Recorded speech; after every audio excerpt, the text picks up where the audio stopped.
আসসালামু আলাইকুম ওরহমতুল্লাহি বরকাতুহু। শুধু দর্শক শ্রোতা মণ্ডলী, আপনাদেরকে স্বাগত জানাচ্ছি ইরান এবং আমেরিকার যুদ্ধের সর্বশেষ পরিস্থিতি অবগত করার জন্য।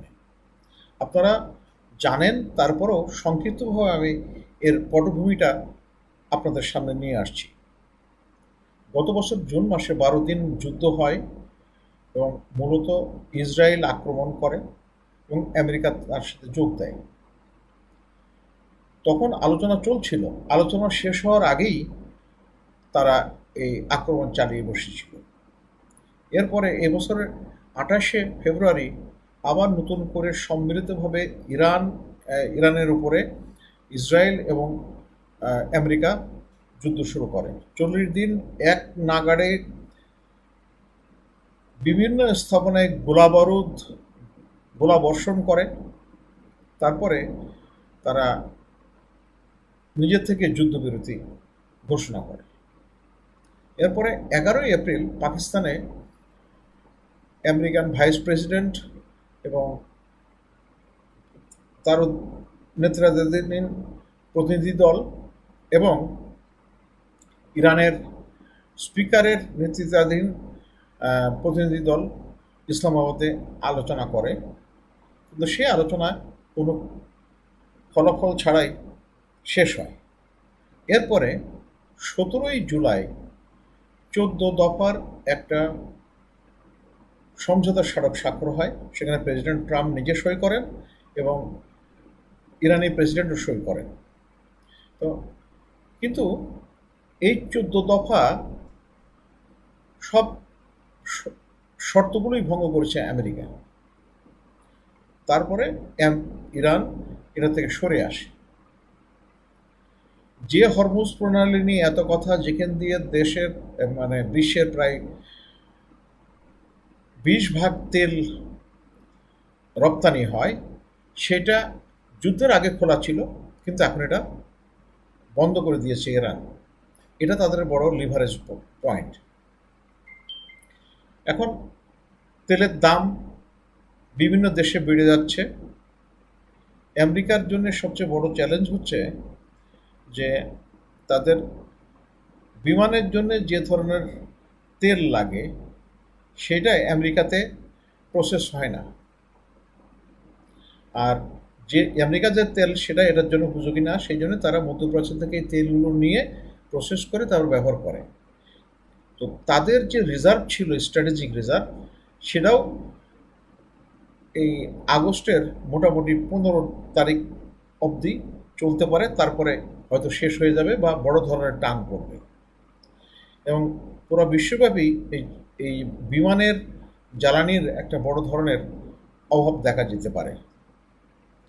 এই কারণে আমেরিকার একটা তাগিদ আছে যুদ্ধে একটা স্থিতি আনা, যুদ্ধটা শেষ করা।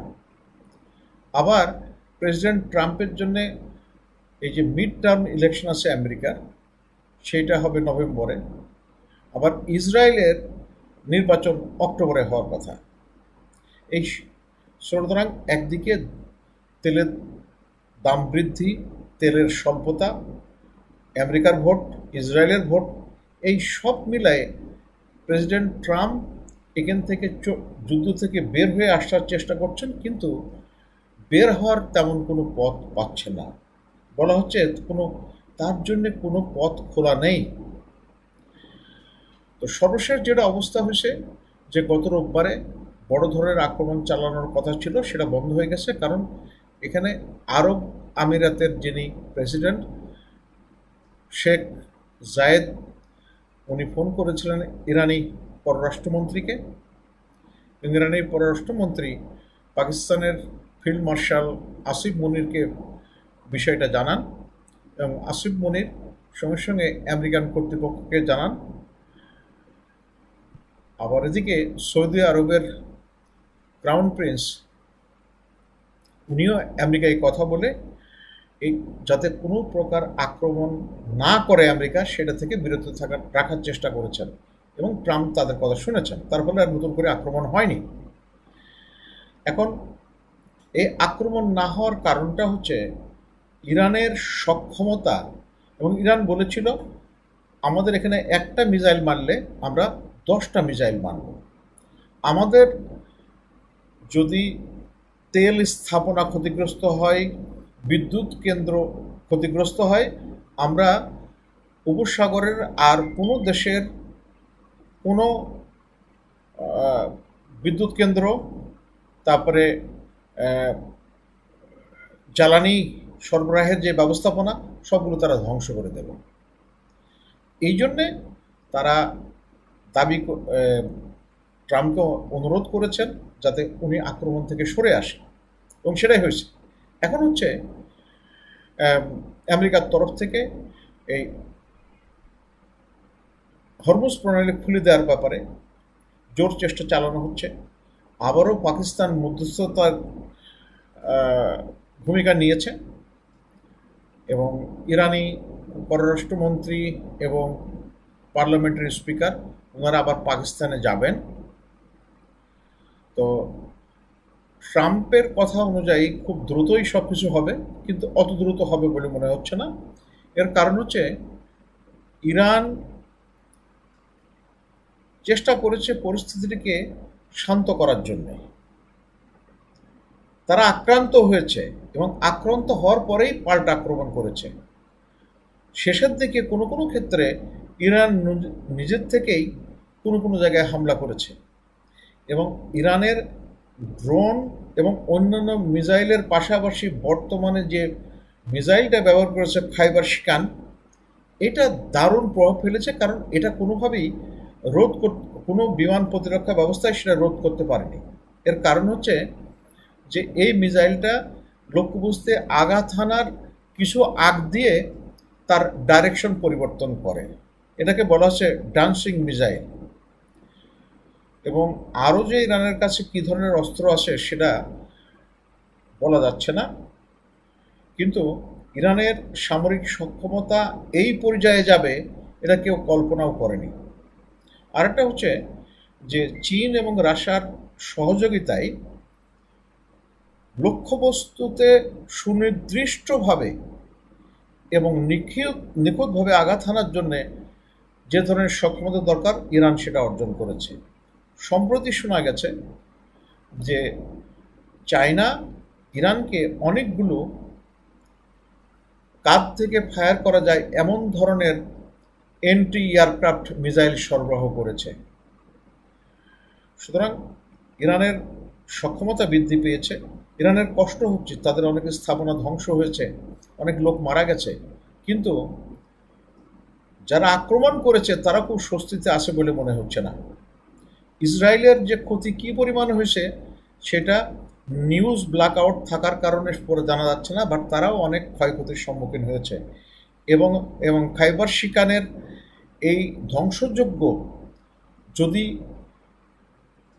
আবার তাদেরকে ভোগ করতে হয়, তাহলে ইসরায়েলের অবস্থা আরও খারাপ হয়ে যাওয়ার সম্ভাবনা আছে। আপনারা খেয়াল করুন যে উপসাগরীয় অঞ্চল থেকে আমেরিকান যে ঘাঁটি ছিল সেগুলো আস্তে আস্তে সরে গিয়ে এখন সবগুলো ইসরায়েলের ওখানেই তারা পুনঃস্থাপন করছে। এটা ইরানের জন্যে আগামী তার ভালো হবে যে এক জায়গায়, কারণ ইসরায়েলের আয়তন খুব বেশি বড় না, এক জায়গায় আরও বেশি সরঞ্জামাদি থাকলে ধ্বংস করা সহজ হবে। তো ইরানের এই যে রণকৌশলটা অত্যন্ত কার্যকরী প্রমাণিত হয়েছে। তারা প্রথমে তাদের কম মূল্যের এবং কম অ্যাকুরেট যে সমস্ত মিসাইল এবং ড্রোন ছিল সেগুলো ব্যবহার করেছে, এবং এইগুলো ব্যবহার করে আমেরিকার যে বিমান প্রতিরক্ষা ব্যবস্থা ছিল সেই মিসাইলগুলো প্রায় শেষ হয়ে যাওয়ার পথে, মানে বেশ টান পড়েছে। এখন এমনও বলা হচ্ছে যে এই ফ্রন্টে, অর্থাৎ উপসাগরীয় ফ্রন্টে এত গোলাবারুদ ব্যবহার করা হয়েছে, এখন যদি অন্য কোনো জায়গায় যুদ্ধ লাগে তাহলে আমেরিকার জন্য কঠিন হয়ে যাবে সেটা প্রতিস্থাপন করা। আর যে সমস্ত মনিটরিং সিস্টেম ছিল, যেমন রেডার বা অন্যান্য সেন্সর ছিল, সেগুলো মোটামুটি ধ্বংস হয়ে গেছে। সুতরাং বলা হচ্ছে যে আমেরিকা এখন কিছুটা আহ, কানও শোনে না, চোখেও দেখে না, অর্থাৎ এই সরঞ্জামাদিগুলো নষ্ট হয়ে যাওয়ার কারণে।